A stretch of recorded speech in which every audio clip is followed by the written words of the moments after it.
Alright, Assalamualaikum. So, anda bersama saya lagi, owner of Atar Bundle, dalam kita punya channel Radin's Bigate.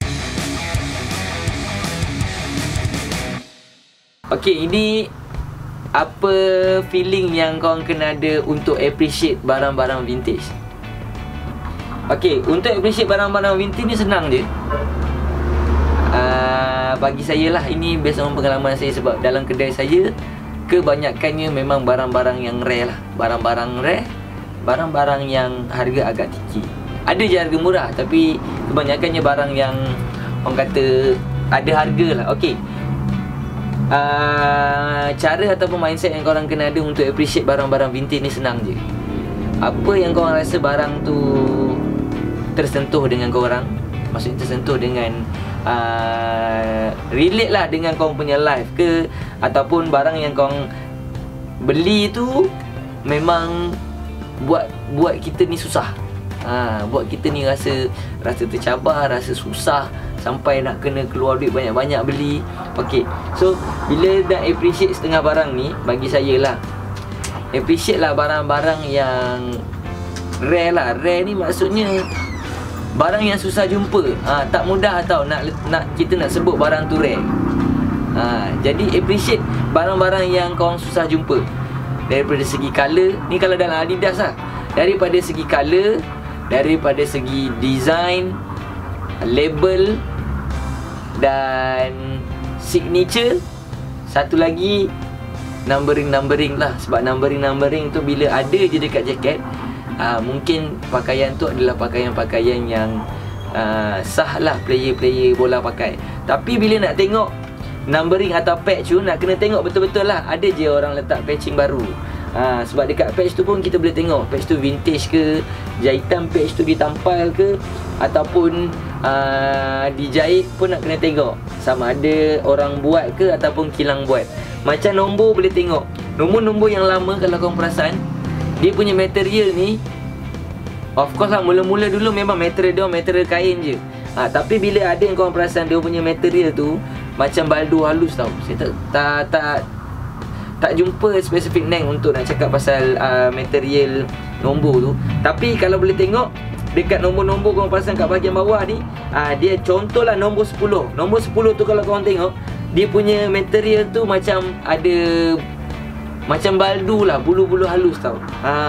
Bila korang dapat pakaian-pakaian macam tu, InsyaAllah barang tu memang barang-barang yang daripada dulu, yang tak ada orang kata kita edit, tak ada yang kita tambah-tambah untuk letak balik dekat patch ni. Sebab ada je orang yang suka letak tau. Bila dia jumpa, okay, kita dapat jaket Malaysia, okay, kita nak bagi ada lagi mahal lah harga, kita tampal lah patch Malaysia, kita tampal lah nombor, kita tampal lah nama. Tapi sebenarnya benda tu bagi saya, kita dah hilangkan dia punya value lah. Sebab apa? Kalau barang tu datang kosong macam ni, tiba-tiba kau nak jahit, kan dah berlubang jaket tu, kau nak tampal, tak semuanya yang nak pakai ada patch Malaysia, betul? Tak semuanya nak pakai yang ada nombor. Jadi bila setengah-setengah seller ni ataupun setengah-setengah customer yang dapat edit, bubur nombor, bubur patch Malaysia, and then nak jual balik, dia beranggapan harga tu akan jadi lagi tinggi. Tapi kepada seller-seller yang tahu ataupun yang memang study pasal barang-barang ni, contoh bagi saya lah, saya sebagai seller-seller vintage ni, bagi saya dia punya value dah jatuh lah. Sebab apa? Kalau korang tengok, memang mana main guni kasut, guni kasut ni ada grade, betul?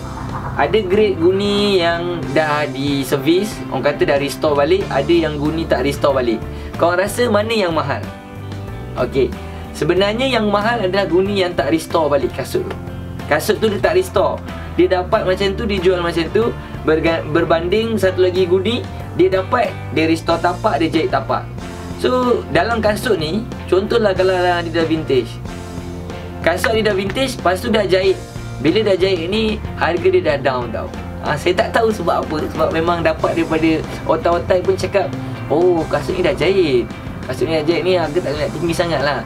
Tapi apa yang saya boleh bagi pendapat, maksudnya bila kita dah start touching ataupun dah start ubahkan dia punya keaslian tu, dekat situ harga dah start down, dah start jatuh. Dah start jatuh tu maksud saya tak adalah jatuh teruk-teruk. Tak boleh lah nak jual harga yang orang kata harga barang yang original. Tak boleh. Maksudnya barang yang original tu ialah barang-barang yang kita tak tebuk, jahit, tapak tak tukar, tak ada touch up colour balik. Macam kasut kan kadang-kadang ada yang dye balik kan untuk bagi colour terang. Jadi bila tak touch up tu harga dia lagi mahal lah. Macam korang perasan yang kita punya idol hantu guni yang ada tunjuk dia punya satu kasut Nike yang harga kalau tak silap saya mencecah juta kot. Tapi bila orang luar tengok kasut tu, kasut dah nak repot dah. Kasut dah nak memang tak boleh pakai semata-mata untuk display. Dia mesti tak boleh nak terima yang harga dia mahal. Tapi kenapa boleh orang kata boleh sampai tersebar luas, harga dah masuk surat khabar dan majalah, kasut tu harga mencecah juta-juta. Disebabkan dia punya originality, dia punya keaslian kasut tu. Tak ada orang ubah, tak ada alter. Datang-datang walaupun reput, berkoyak macam tu, still ada harga. Sama juga macam barang-barang lain. Barang-barang yang kita tak alter, harga original lah. Harga orang kata harga keaslian. Bila barang dah alter, sebenarnya dah tak boleh nak letak harga tinggi-tinggi. Sebab kita dah start jahit, kita dah start tampal-tampal benda-benda yang tak sepatutnya ada, kita tampal. Contoh macam yang defect-defect lubang ni. Setengah seller dapat barang berlubang-lubang, dia akan tampal tau dengan kain magic. Sebab apa? Dia tak nak lemahkan semangat pembeli ni. Bila tengok barang-barang ada lubang, dia rasa down tak nak pakai, nak beli. Sebab tu seller-seller lain dia akan tampalkan magic. So tak adalah nampak koyak walaupun dia nampak kesan. Macam saya takkan alter. Saya takkan edit, saya takkan letak tisu magic pula dah. Saya takkan letakkan kain magic. Sebab apa? Kalau saya letak, bagi saya dah ubah lah dia punya keaslian. Jadi saya nak demand harga tinggi-tinggi tu pun mesti tak logik lah bagi saya. Tak logik sebab apa? Yelah, kita dah tambah-tambah benda lain, material lain dekat jaket ni. So jaket ni dia tak datang macam mana dia lahir. Sampailah sekarang, bila kita dah tambahkan magic apa semua ni, dia value dia down lah bagi saya. Sama lah macam mana yang main retro, yang main klasik, betul tak? Mesti nak main dia punya original. Tak nak ada tambah-tambah. Walaupun tambah-tambah aksesori lokal, diorang tak nak tambah sebab diorang nakkan keaslian tu. Sama lah macam jaket. Jadi barang-barang yang vintage, itulah salah satu point yang korang kena hargai. Korang kena bagi saya korang kena hargai sangat-sangat lah. Sebab nak dapat dah tak boleh, nak dapat baru dah tak boleh, nak dapat dengan kuantiti yang banyak tak boleh, susah. Kena ada duit yang banyak. Kalau ada duit pun, pergi merisik dengan seller-seller, kadang-kadang seller still tak nak jual lagi. Sebabkan kita rasa kita pegang barang-barang yang memang ada history yang fact, benda-benda yang nyata tau.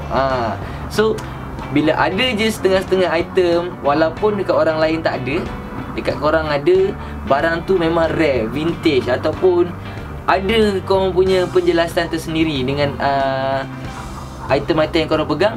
Jadi korang dekat situlah korang kena pegang dia punya value. Situlah tempat ataupun point yang korang kena appreciate. Alright. Jadi anda kata pergi menyelam kedai RM1 ke, pecah guni sampah ke, tak kisahlah ada value tak ada value, tapi cara-cara korang nak appreciate, korang kena nilai daripada apa yang saya cakap tadi. Saya repeat lah. First kali dia punya label, dia punya condition, dia punya colour, dia punya design yang rare, dan dia punya material. Mana tahu korang ada jumpa satu jaket material paper saja, paper yang boleh pakai. So benda tu benda rare. Mana tahu korang jumpa macam sebelum ni saya ada up satu design jaket, tapi jaket Cheongsam, keluaran tahun 2000 ke atas, tapi dia punya bahagian untuk menyambungkan ni dia tak pakai zip, dia tak pakai button, dia pakai Cheongsam punya style.